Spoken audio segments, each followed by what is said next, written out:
Assalamualaikum warahmatullahi wabarakatuh. Baik adik-adik, pertama-tama perkenalkan nama saya Nur Magfira dari jurusan Psikologi Pendidikan dan Bimbingan dengan NIM 210404502035. Nah, pada kesempatan ini saya akan membawakan bidang layanan yaitu bimbingan karir dengan tema tamat SMK mau kemana.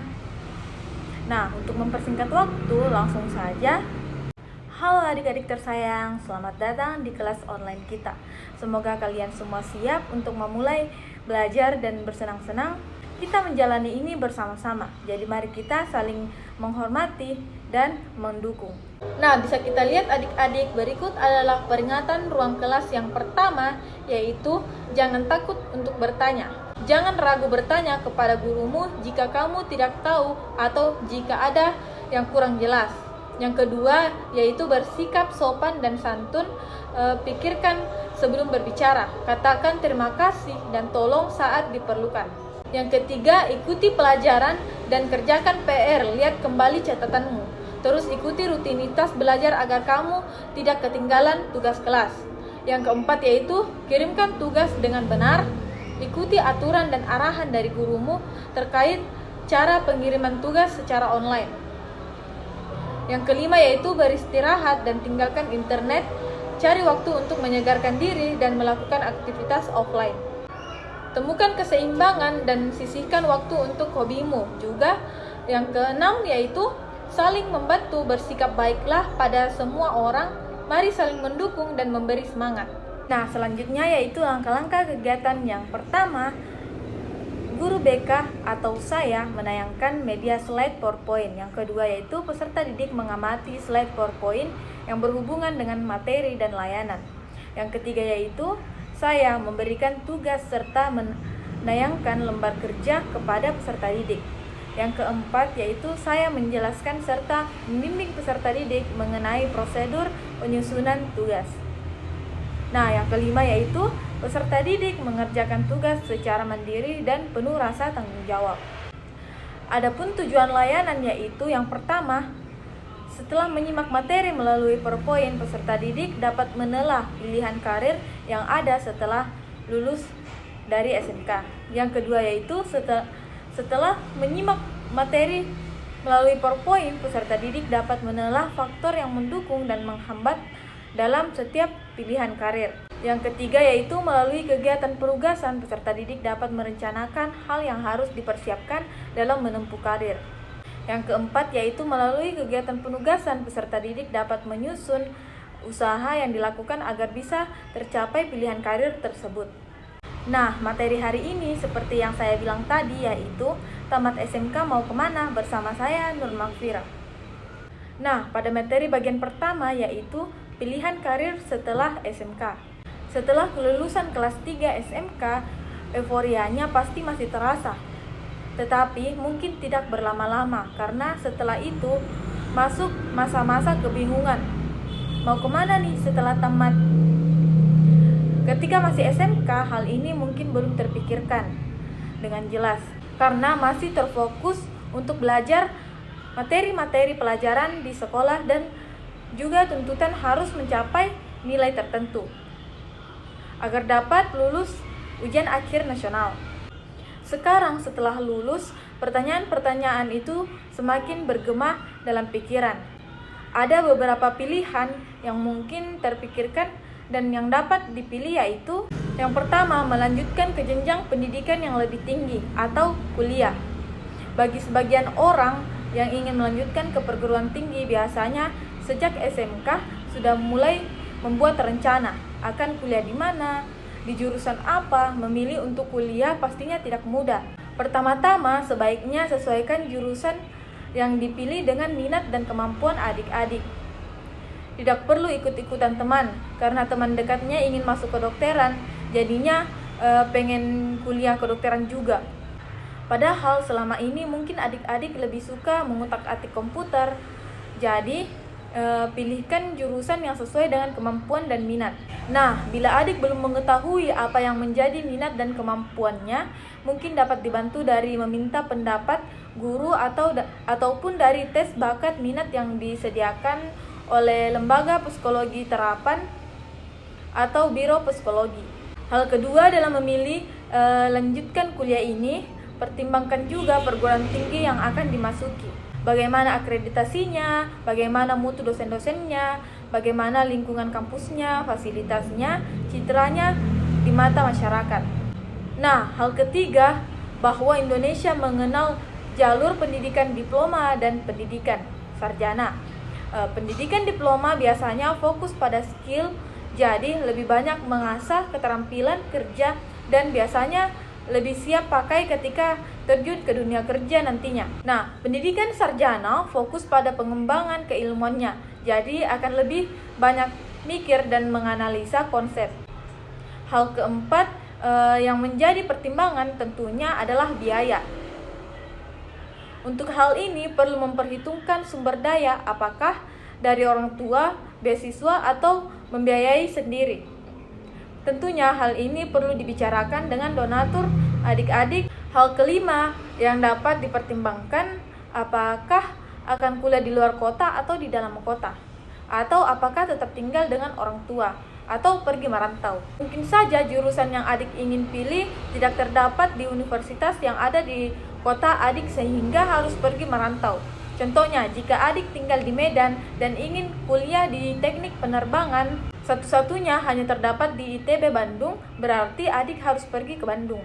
Yang kedua yaitu bekerja. Hal ini mungkin dipilih setelah melihat kondisi ekonomi keluarga yang kurang mendukung untuk melanjutkan ke perguruan tinggi, atau mungkin karena keinginan adik sendiri agar segera mandiri secara ekonomi. Untuk pilihan ini, pertimbangkan lapangan kerja yang tersedia. Mengingat lapangan kerja yang tersedia bagi lulusan SMA atau SMK sangat sedikit sekali, apalagi untuk menjadi PNS yang memang hampir tidak ada lagi kesempatan. Karena itu, perlu melihat lapangan kerja seperti apa yang menerima lulusan SMA atau SMK.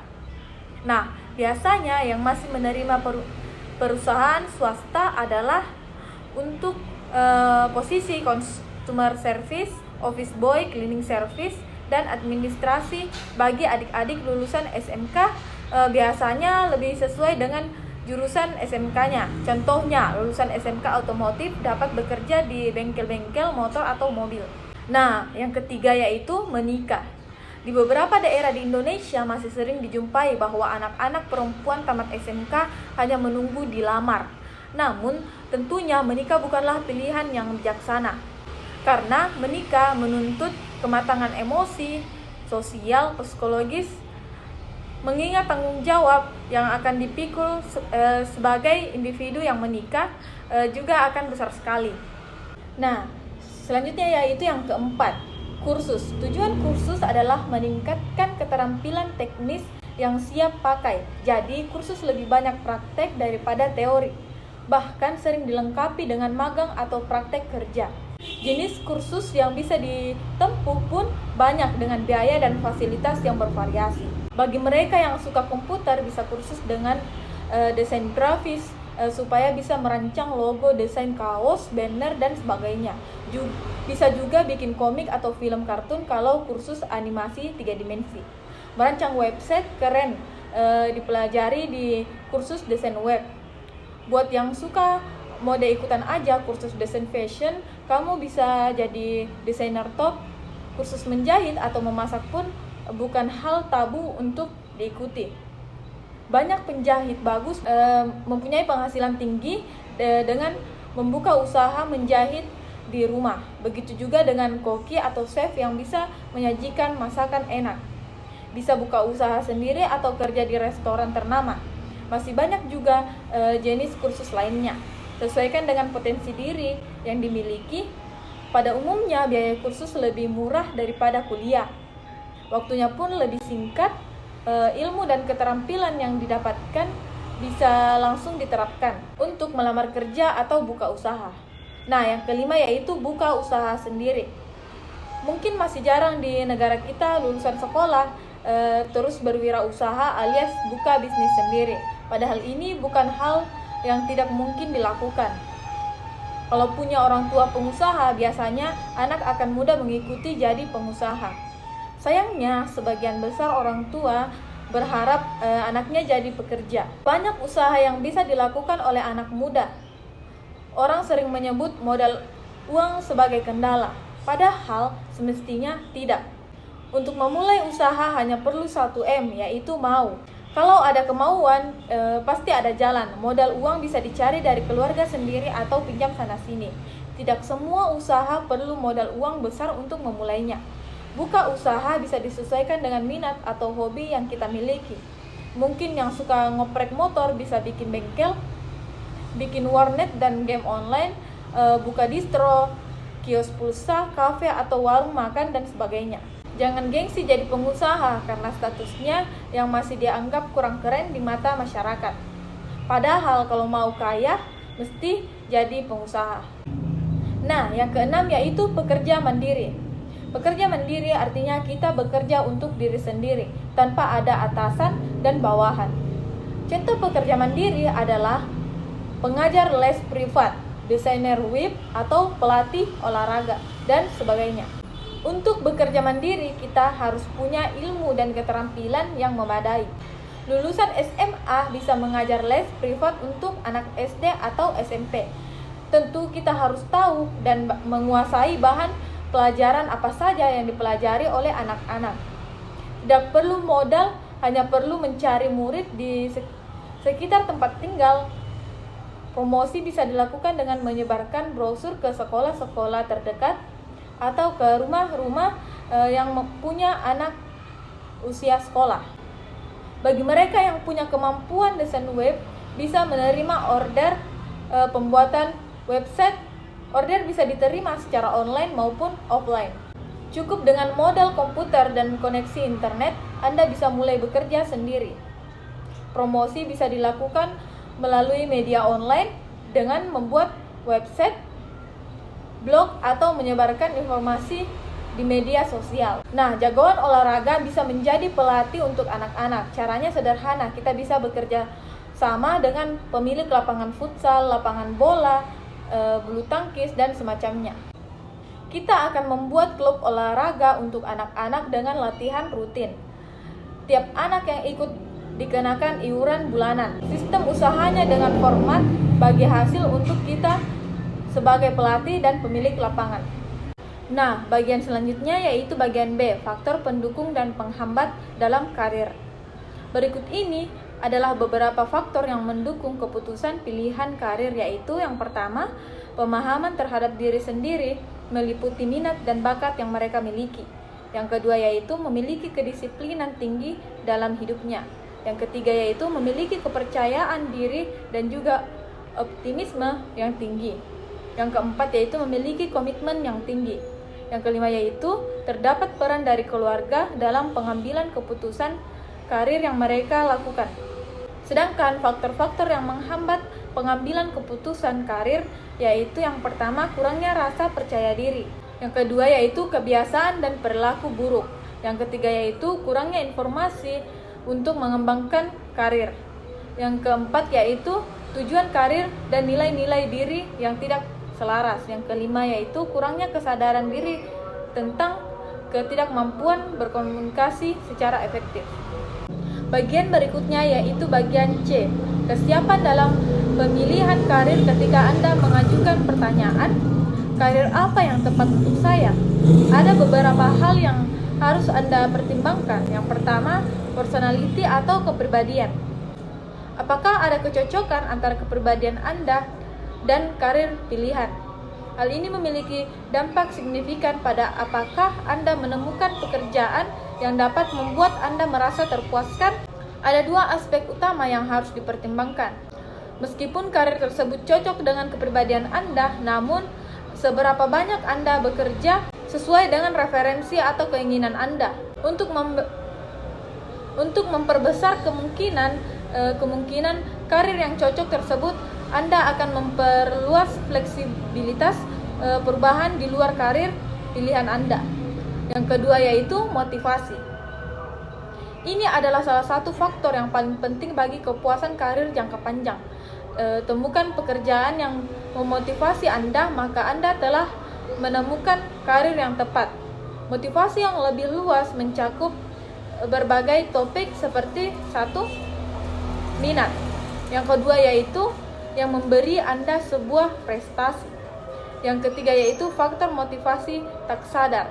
Yang ketiga yaitu skill. Memiliki keterampilan yang tepat adalah kunci untuk membuka pintu ke banyak karir.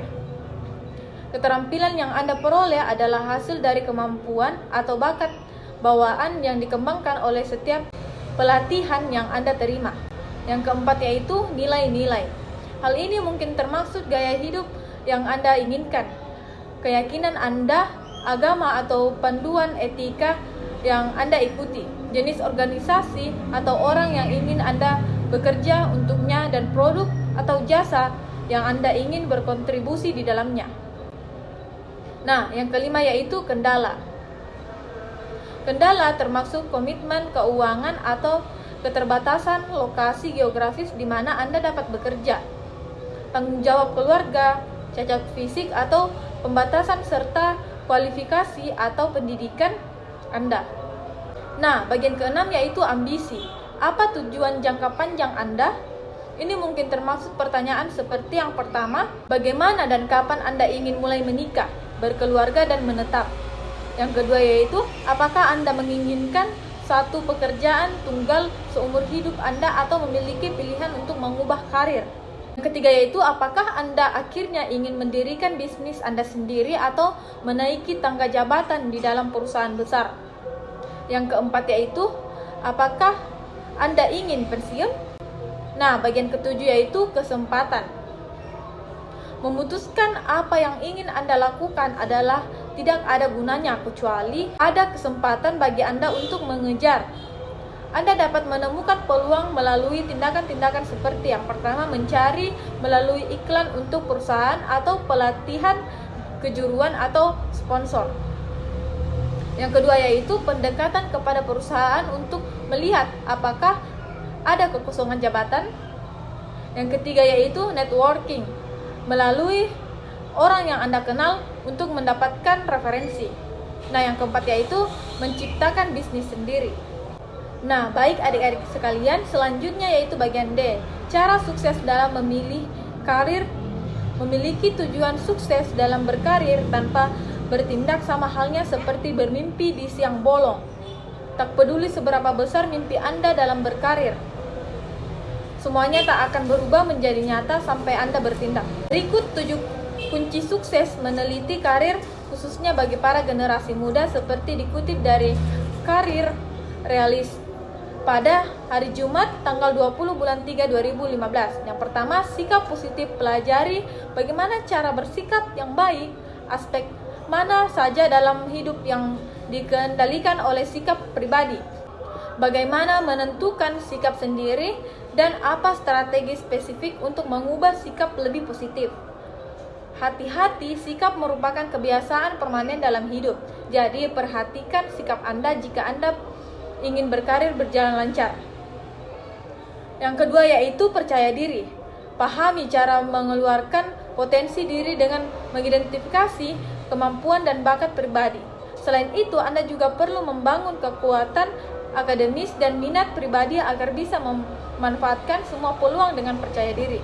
Yang ketiga yaitu kebiasaan positif. Hilangkan kebiasaan-kebiasaan negatif dalam hidup dan mulai identifikasi berbagai cara dapat membuat hidup Anda semakin mudah. Ingat, kebiasaan-kebiasaan positif dapat menjadi salah satu cara mencapai kesuksesan. Nah, yang keempat yaitu buat pilihan yang tepat. Keseimbangan kehidupan kerja dan pribadi seringkali terganggu saat Anda terlalu sibuk di kantor. Lakukan pilihan-pilihan bijak dalam menjaga keseimbangan hidup, mengingat baik karir dan kehidupan pribadi. Keduanya penting bagi Anda. Yang kelima yaitu gunakan imajinasi kreatif. Perluas kemampuan Anda untuk menyelesaikan masalah dengan menggunakan imajinasi kreatif. Jangan salah, kreativitas merupakan kunci sukses dalam berkarir. Nah, yang keenam yaitu gigi. Anda perlu menelusuri seluruh kemajuan dari berbagai proses yang telah dilakukan. Tingkatkan fokus pada kemampuan tujuan yang ingin dicapai. Jangan lupa menambahkan koneksi dan selalu bersyukur terhadap berbagai pencapaian pribadi. Nah, yang ketujuh yaitu punya tujuan. Bedakan antara keinginan dan target yang harus dicapai ketika berkarir. Buat komitmen, rencana, dan mulai beraksi. Pastikan Anda sampai ke target-target yang harus dicapai. Adapun quotes yang saya buat yaitu, pendidikan bukanlah mengisi wadah tetapi menyalakan api. Adapun tugas yang akan saya berikan kepada adik-adik, nanti filenya akan saya kirim di grup WA dan kerjakan oleh adik-adik. Baik adik-adik sekalian, izinkan saya menutup pertemuan kita hari ini. Kurang dan lebihnya mohon dimaafkan. Terima kasih kepada adik-adik semuanya karena sudah bersedia untuk hadir di pertemuan online kita hari ini. Jika ada pertanyaan atau klarifikasi, jangan ragu menghubungi saya, Nurmakfira, melalui email atau telepon yang tertera di layar. Saya menutup pertemuan hari ini. Wassalamualaikum warahmatullahi wabarakatuh.